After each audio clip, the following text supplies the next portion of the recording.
जय हिंद एवरीवन।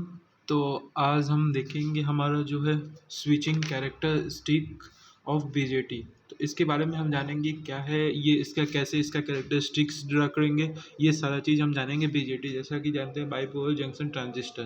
तो पहले सर्किट डायग्राम हम समझते हैं। तो सर्किट डायग्राम जैसे कि आप यहाँ पे देख रहे हैं, यहाँ पे जो भी बेस वोल्टेज उसे पल्स के फॉर्म में दिया गया है। किस फॉर्म में दिया गया है? उसको पल्स के फॉर्म में दिया गया है। और यहाँ पे देखिए हमारा क्या है, इस साइड जो हमारा कनेक्ट है वो फॉरवर्ड बायस है।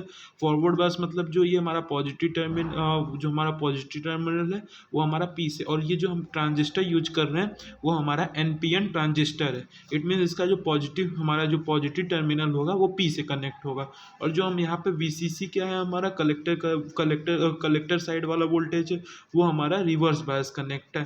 तो यहाँ पे आप देख सकते हैं कि कैसे हम यहाँ पे बेस वोल्टेज उसे प्रोवाइड कर रहे हैं। तो बेस वोल्टेज प्रोवाइड कर रहे हैं हमारा जो कि फॉरवर्ड बायस में है। फॉरवर्ड बायस में होने के साथ साथ यहाँ पर हमारा क्या एक रेजिस्टेंस लगा है जो कि बेस के साथ अटैच है, जिसका नेम क्या है हमारा आरबी। और उसमें हमारा जो करंट फ्लो कर रहा है वो आईबी है। आईबी क्या है हमारा बेस करंट है। तो जैसे जैसे ये हमारा पल्स यहाँ से जनरेट होता रहेगा वैसे वैसे हमारा करंट भी जनरेट होगा।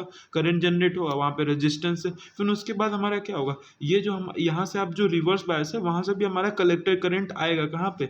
उसके साथ कलेक्टर करंट के साथ हमारा क्या रेजिस्टेंस आया है, कलेक्टर रेजिस्टेंस आया है।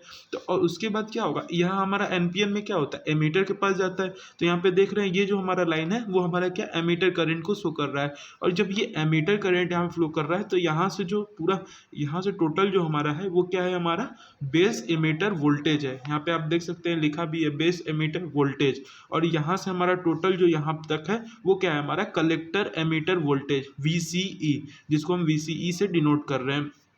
ये हमारा रहा कि पूरा सर्किट डायग्राम रहा एनपीएन ट्रांजिस्टर का, कि सिंपली हमने देखा क्या कि यहाँ पर कोई भी हम बेस वोल्टेज प्रोवाइड करेंगे उसे, तो धीरे धीरे क्या होगा, वो पहले देखिए बेस वोल्टेज क्यों प्रोवाइड कर रहे हैं पल्स फॉर्म में, क्योंकि जो हमारा बीजेटी है वो टर्न अपने से आप इंस्टेंटली नहीं होता है। उसको क्या, क्यों नहीं इंस्टेंटली स्टार्ट होता है, ऑन होता है? क्योंकि उसमें कैपेसिटेंस है, इंटरनल उसके अंदर कैपेसिटेंस है। तो उसकी वजह से क्या होता है बोलेंगे, तो उसमें क्या होता है, पहले अगर कुछ भी आप वोल्टेज दे रहे हैं तो वो क्या करेगा, पहले कैपेसिटेंस आपका चार्ज स्टोर करेगा। तो उसको कहीं ना कहीं उसको टाइम लगेगा। इसलिए हम इसको क्या बोलते हैं कि बीजेटी जो होता है हमारा वो इंस्टेंटली टर्न ऑन नहीं होता है, क्योंकि इंटरनल रेजिस्टेंस के कारण। तो यहाँ पे हम क्या करते हैं, पल्स के फॉर्म में बेस वोल्टेज प्रोवाइड करते हैं, धीरे धीरे प्रोवाइड करते हैं। तो यहाँ से हमारा बेस वोल्टेज मिलता है जो कि हमारा फॉरवर्ड बायस है। फिर यहाँ जो हमारा कलेक्टर वाला था, जो कलेक्टर साइड वोल्टेज था, वहाँ पे हमारा उसको रिवर्स बायस कनेक्ट किए हैं। तो वहाँ पे हमारा कलेक्टर जो करंट है वो यहाँ पर जा रहा है हमारा। फिर यहाँ पर हमने देखा कि एमीटर करंट है। फिर कैसे हमारा यहाँ से पूरा यहाँ तक क्या होगा, हमारा वो हमारा होगा बेस एमीटर वोल्टेज। और वो कलेक्टर एमीटर का वोल्टेज कहाँ से होगा, कलेक्टर से होगा। तो ये हमारा एनपीएन ट्रांजिस्टर है। अब हम देखेंगे इसके कैरेक्टरिस्टिक। तो कैरेक्टरिस्टिक हम जानेंगे एकदम अच्छे तरीके से। तो देखिए यहाँ पर देखें कैसे, पहले इनिशियल कंडीशन में हम बेस वोल्टेज कितना दिए, एकदम फॉरवर्ड बायस है इसलिए हमारा पॉजिटिव है। तो यहाँ पे आप देख सकते हैं कि base voltage, base emitter voltage versus time का हमको ग्राफ यहाँ पे ड्रैग किए हैं कि हमने कैसे इसको फॉरवर्ड बायस में किया, इसलिए हमारा वो पॉजिटिव ही है और इसे हम फॉरवर्ड बायस में कनेक्ट है। और हमारा उसके जब हम अगर हम बेस वोल्टेज भी प्रोवाइड करेंगे, उससे प्रोवाइड कर रहे हैं, तो हमारा करंट भी उसमें इंक्रीज होगा। तो देखिए यहाँ पे भी करंट हमारा पॉजिटिव वाले में कनेक्ट है, ये भी हमारा धीरे धीरे बढ़ता रहेगा। फिर उसके बाद हमको ड्रॉ करना है, हमको ड्रॉ करना है जो आईसी, जो हमारा कलेक्टर करंट वर्सेस टाइम, और हमको ये ड्रॉ देखना है। और कलेक्टर जो हमारा कलेक्टर एमीटर वोल्टेज टाइम का, ये हमको देखना है। तो जब हमारा शुरू में क्या था हमारा, कि शुरू में हमारा यहाँ पे जो वोल्टेज था वो पहले इनिशियल पे हम दे ही जा रहे थे, लेकिन जो हमारा कलेक्टर करंट था वो क्या था, शुरू में हमारा उतना कम था।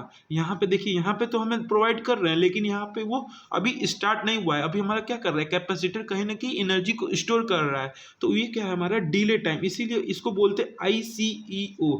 इसका मतलब क्या है, कलेक्टर एमीटर लीकेज करंट। तो ये कहीं ना कहीं उतना वैल्यू पहले डिले टाइम में वो चला जाता है। यहाँ पे आप देख रहे हैं TD से हम डिनोट करते हैं, TD इज इक्वल टू क्या है, हमारा डिले टाइम है। तो यहाँ पे आप देख सकते हैं कुछ टाइम उसे लग रहा है कि वो फिर से वो ग्रो करे, तो धीरे धीरे राइज करे। तो फिर देखिए हमारा जब जब हमारा डिले है, मतलब यहाँ पे क्या है, मतलब कि वो अभी ग्रो नहीं कर रहा है, अभी उसका ICE CEO के फॉर्म में, मतलब क्या, कलेक्टर एमीटर लीकेज करेंट के फॉर्म में। तो यहाँ पे देख सकते हैं अभी उतना ग्रो नहीं हुआ है, तो इसी ड्यूरेशन में जो हमारा VCC होगा वो तो एकदम हाई लेवल पे होगा, टर्न ऑन रहेगा पहले से ही, क्योंकि उसमें अंदर वोल्टेज प्रोवाइड है, क्योंकि वो चार्ज स्टोर कर रहा है। तो यहाँ पे अभी तक करंट जनरेट नहीं होगा, लेकिन वोल्टेज क्या होगा, वो पहले से ही टर्न ऑन रहेगा। लेकिन लेकिन लेकिन क्या होगा इसमें, अगर हमारा जो जब कलेक्टर करंट राइज होना स्टार्ट करेगा, मतलब क्या होगा उसमें कि कलेक्टर करंट उसे गेन होता रहेगा, तो राइज करेगा, तो उसको हम क्या बोलते हैं, TR बोलते हैं। TR मतलब राइज टाइम।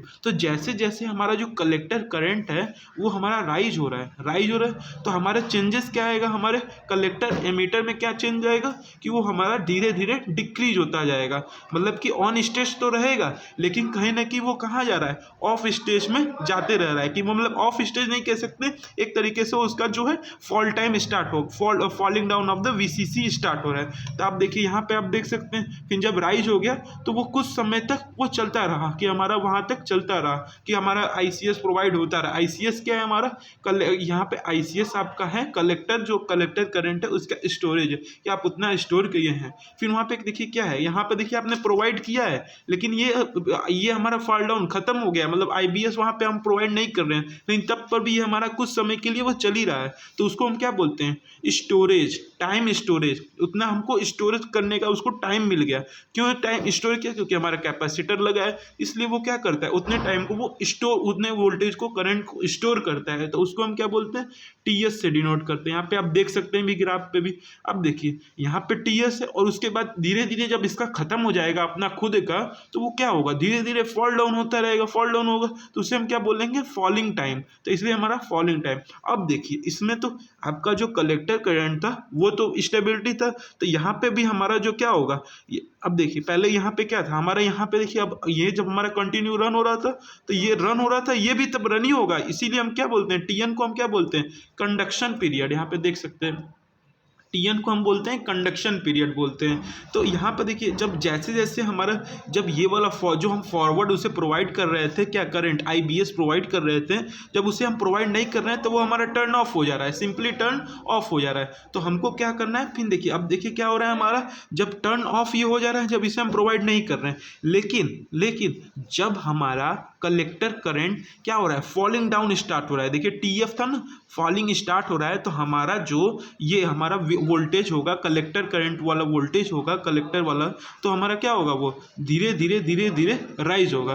तो उसके बाद हमारा क्या होगा, अब देखिए ये तो हमारा फॉलिंग डाउन स्टार्ट हो गया, और ये हमारा स्टार्ट होगा क्या, इंक्रीज करना, मतलब ऑफ स्टेज में है, लेकिन ये क्या होगा, इसका जो कलेक्टर कैपेसिटेंस वोल्टेज है वो क्या कर रहा है, ऑफ स्टेज में है, लेकिन उसको लेते जा रहा है, टाइम को उसको वो लेते जा रहा है। तो फिर उसके बाद देखिए क्या हुआ हमारा, फिर उसके बाद वही सेम कंडीशन आ गया कि हमारा ये फिर से वो लीकेज करंट में स्टोर हो गया, लेकिन वो जब ये हमारा लीकेज वाला हो गया, कलेक्टर एमीटर लीकेज करंट हो गया, तो ये भले लीकेज हो गया, लेकिन अब ये हमारा क्या होगा, एक्टिव स्टेट हो जाएगा, तो हमारा क्या होगा, VC जो हमारा वोल्टेज कलेक्टर एमीटर वाला होगा वो तो इंक्रीज हो जाएगा। तो आप ये देख सकते हैं भी वो T0 फिर से वही T ऑन वाला कंडीशन आ गया, लेकिन ये हमारा T ऑफ वाला कंडीशन आ गया। तो ये सेम रिपीट साइकिल हमारा चलता रहेगा। अब यहाँ से आप देखिए ग्राफ से एनालिसिस क्या किए कि जो हमारा T ऑन टाइम था, किसके लिए T ऑन टाइम था, जो हमारे वो कलेक्टर एमीटर के लिए था, वो इक्वल किसके हुआ, डिले टाइम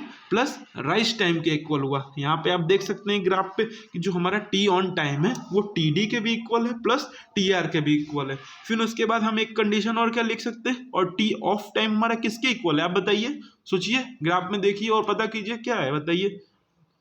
हाँ देखिए T ऑफ टाइम हमारा किसके इक्वल है, TS प्लस TF। क्या आपने सही बताया, देखिए TS प्लस TF, TS हमारा क्या था, स्टोरेज टाइम था, और TF हमारा फॉलिंग टाइम था। तो ये हमारा रहा टर्न ऑफ टाइम और टर्न ऑफ। यहाँ पे जो हम TN था वो हमारा कंडक्शन पीरियड था, और T ऑफ यहाँ पे आपको दिखाई दिए कि हमारा इक्वल होगा।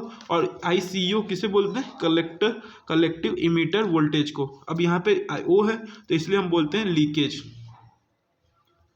ये हमारा लीकेज। तो ये हमारा रहा कंप्लीट क्या, स्विचिंग कैरेक्टरिस्टिक ऑफ बीजेटी। तो इसमें आपको एक बार आपको फिर से रिवाइज करा दे रहे हैं कि हमने सर्किट डायग्राम देखा, कैसे हम उसको पहले बेस एमिटर वोल्टेज धीरे धीरे प्रोवाइड करते हैं, वो हमारा फॉरवर्ड बैस में रहता है। फिर बेस करंट भी हम उसको धीरे धीरे इंक्रीज होता रहता है, तो उसके जब बेस करंट भी इंक्रीज होगा तो रजिस्टेंस भी कहीं ना कहीं जनरेट उसमें क्रिएट होगा। तो फिर उसके धीरे धीरे आगे बढ़ते हैं तो हमारा क्या होता है, वो शुरू में तो हम प्रोवाइड करते हैं, लेकिन जो हमारा यहाँ पे जो कलेक्टर इमीटर लीकेज होता है वो कुछ ना डिले टाइम ले लेता है, लेकिन ये डिले टाइम लेता है तो इसका मतलब हमारा कलेक्टर इमीटर वाला जो वोल्टेज रहता है वो हमारा ऑन स्टेज में रहेगा ही। फिर उसके बाद धीरे धीरे क्या होता है, हमारा हमारा राइज होने स्टार्ट होता है। तो जब ये कलेक्टर करंट वाला हमारा राइज होना स्टार्ट होता है, तब हमारा ये जो VCE वाला होता है वो फॉलिंग डाउन स्टार्ट होता है। उसका रहता है स्टेज ऑन में है, लेकिन हमारा क्या होता है, धीरे धीरे उसको डिक्रीज होता है। फिर वैसे ही देख सकते हैं यहाँ पर हमारा कॉन्स्टेंटली ये चले जा रहा है। फिर यहाँ पर हमारा TN जो है वो उसका कंडक्शन पीरियड पे एक निश्चित समय पे वो कंडक्ट कर रहा है। फिर जैसे ही हमारा क्या हो रहा है, IBS क्या, जो बेस करंट हम उसे प्रोवाइड कर रहे हैं वो हम अगर नहीं प्रोवाइड कर रहे हैं तो वो तुरंत सडन क्या हो जा रहा है, टर्न ऑफ हो जा रहा है। लेकिन हमारा टर्न ऑफ ये हो जा रहा है, लेकिन जो हमारा कलेक्टर करंट वाला है वो हमारा धीरे धीरे वो क्या स्टोर वैल्यू को पहले वो उसको एब्जॉर्व कर रहा है, यूज कर रहा है, फिर धीरे धीरे फॉल होके फिर वो ऑफ स्टेज में आ जा रहा है। धीरे धीरे फिर वो कहाँ पे आ रहा है, कलेक्टर इमिटेड लीकेज वाले पे स्टेज पे आ गया। ये साइकिल हमारा चलता रहेगा। तो ये हमारा रहा कंप्लीट किसके बारे में, switching characteristics of BJT। Thank you, जय हिंद।